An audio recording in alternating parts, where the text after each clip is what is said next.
Sabda Nabi Muhammad SAW. Kadal faqru an yakuna kufron. Kada hampir-hampir. Al-faqru kefakiran, kemiskinan. Kadal faqru an yakuna menjadikan seseorang kufron. Menjadi kufur. Hampir-hampir kefakiran itu membuat seseorang menjadi kufur. Hadisnya jelas, maknanya yang sering jenengan salah. Maknanya yang sering banyak orang salah tangkap, salah paham. Terus akhirnya ada orang-orang yang menghina orang miskin. Ya awakmu melarat, cedak kafir kok. Kamu kalau miskin nanti kamu gampang jadi orang kufur nanti. Kalau kamu miskin. Lah kok delalah belajar kitab didelok banyak para wali itu orang miskin. Bahkan Kanjeng Nabi Muhammad sallallahu alaihi wasallam menyatakan, "Khudhu yadan 'indal masakin, fa inna as-saulah wal jaulah lahum yaumal qiyamah." Atau kama qala sallallahu alaihi wasallam. Ya.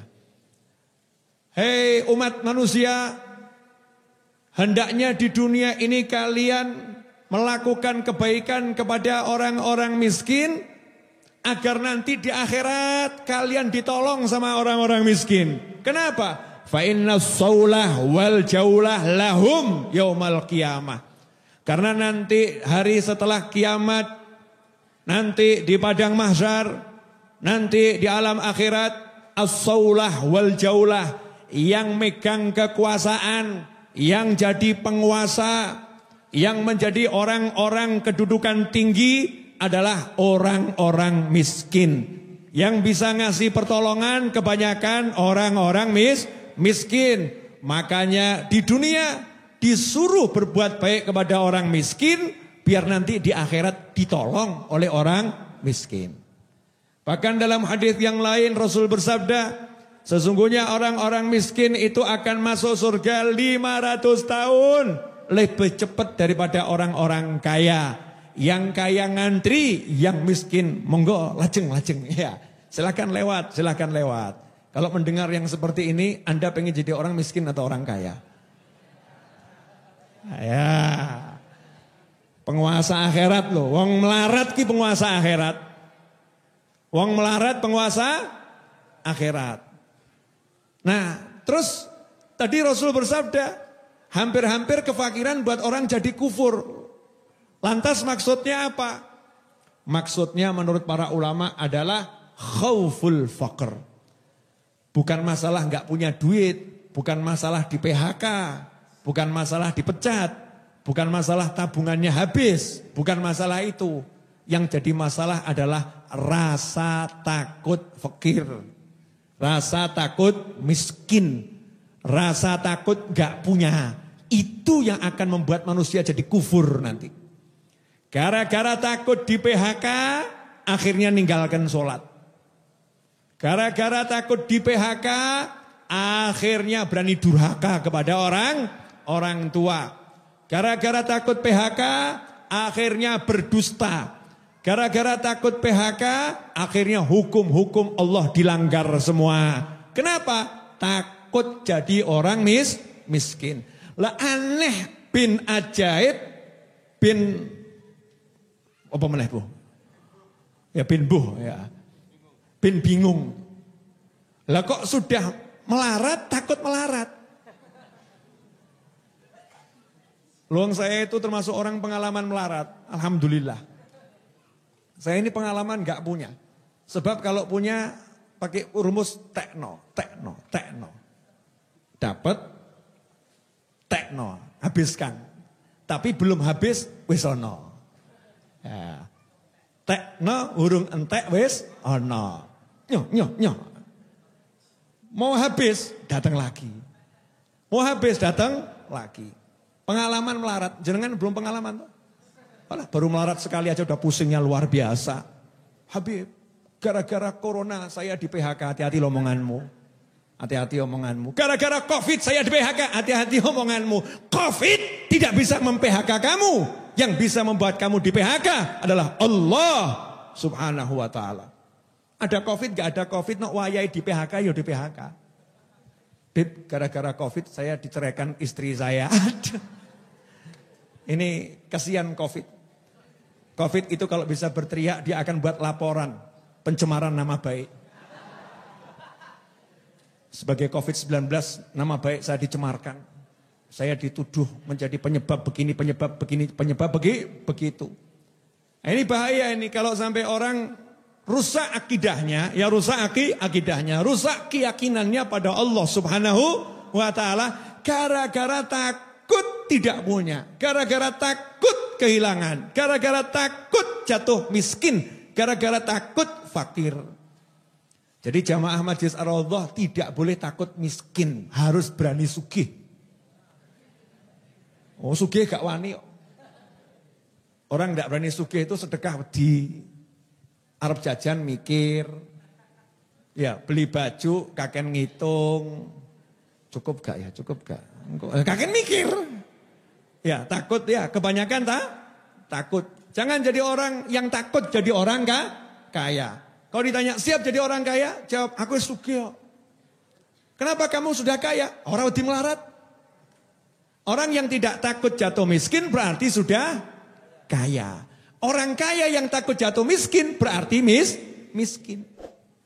Karena orang kaya itu orang yang sudah punya. Orang miskin itu orang yang belum punya. Ajaibnya di Indonesia ini keistimewaan bangsa kita. Mudah-mudahan penduduk negeri ini mendengarkan ceramah saya. Di Indonesia ini ya, kena problem model apapun masyarakatnya ngakak. Lawang kena COVID aja orang-orang ngomongnya apa? Covid. Gitu. Kalau sengeluh. Ya. Wah, Masya Allah. Rahasianya di mana? Ternyata ilmunya orang Jawa. Mangan, ora mangan. Yang penting kumpul.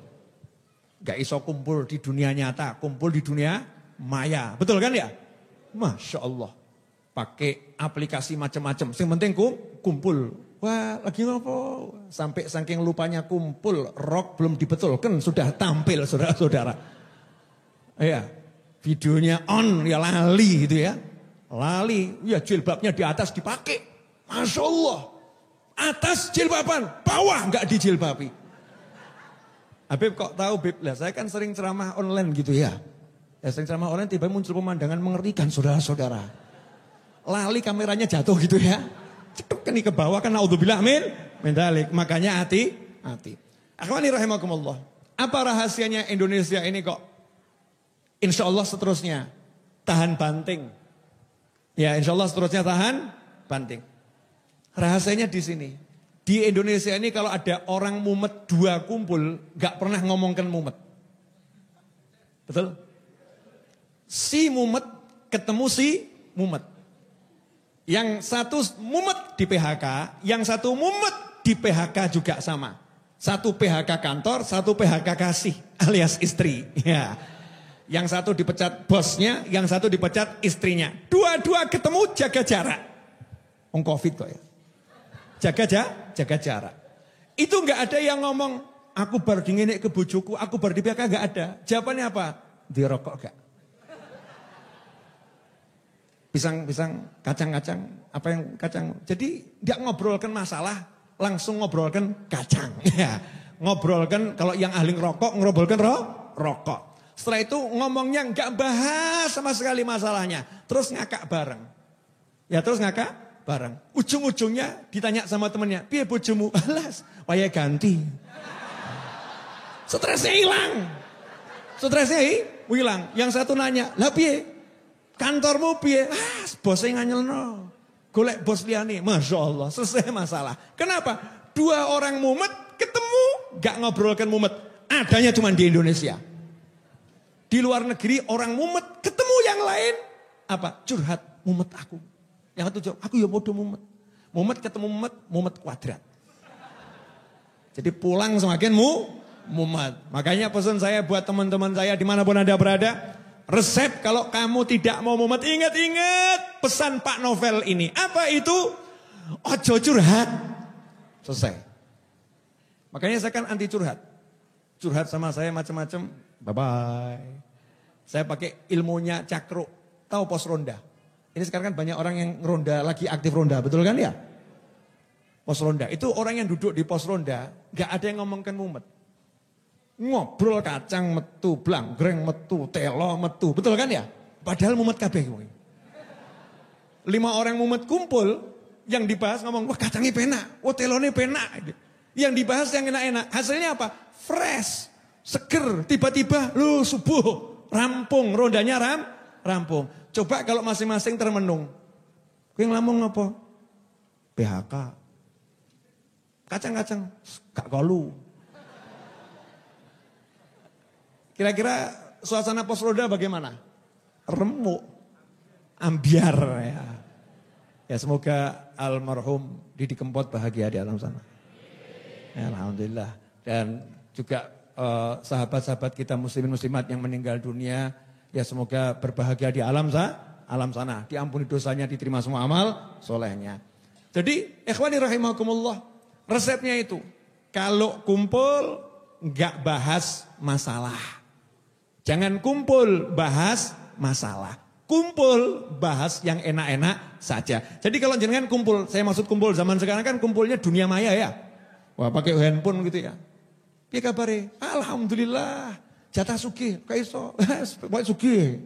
Kenapa kamu sugih? Saya tidak diatur-atur lagi sama bos. Boleh bangun jam berapapun. Koncone paham, oh dipecat. Tapi kalimatnya indah, betul enggak? Iya. Yang satu ditanya, kamu sekarang gimana kabarnya suami? Alhamdulillah. Alhamdulillah bagaimana? Saatnya saya cari suami yang lain. Ya. Kok bisa begitu? Aku baru dipecat bojoku. Alhamdulillah. Saatnya cari suami yang lain. Bukan stres gitu loh ya.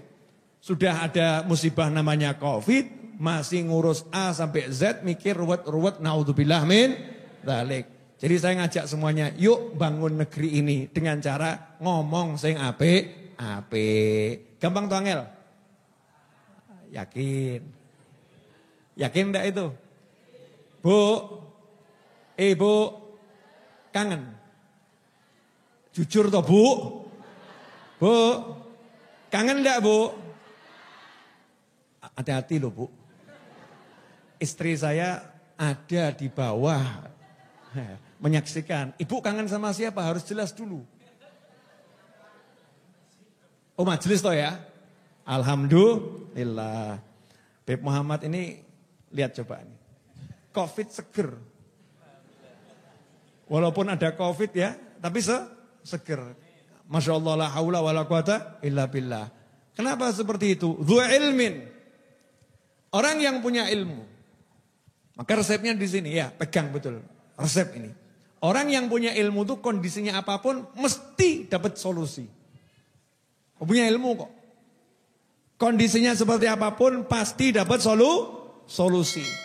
Sebab syaratnya orang itu kalau mau jadi wali harus punya ilmu. Kalau udah punya ilmu bisa jadi wali. Ciri-ciri wali la khaufun alaihim walahum yahzanun. Gak pernah punya rasa takut terhadap apa yang akan terjadi. Aku dipecat besok bagaimana? Gak mikir itu. Walahum yahzanun. Gak sedih terhadap apa yang sudah lewat. Yang udah lewat gak dipikir. Lah kalau jenengan hidupnya takut menghadapi yang akan terjadi. Kalau kita hidupnya takut menghadapi apa yang akan terjadi. Sedih terhadap apa yang sudah lewat. Maka itu bukan ciri-ciri wali. Ya kalau toh ada bagian dari kewalian. Mungkin kewalian tingkat RT paling kecil. Ya RT paling kecil.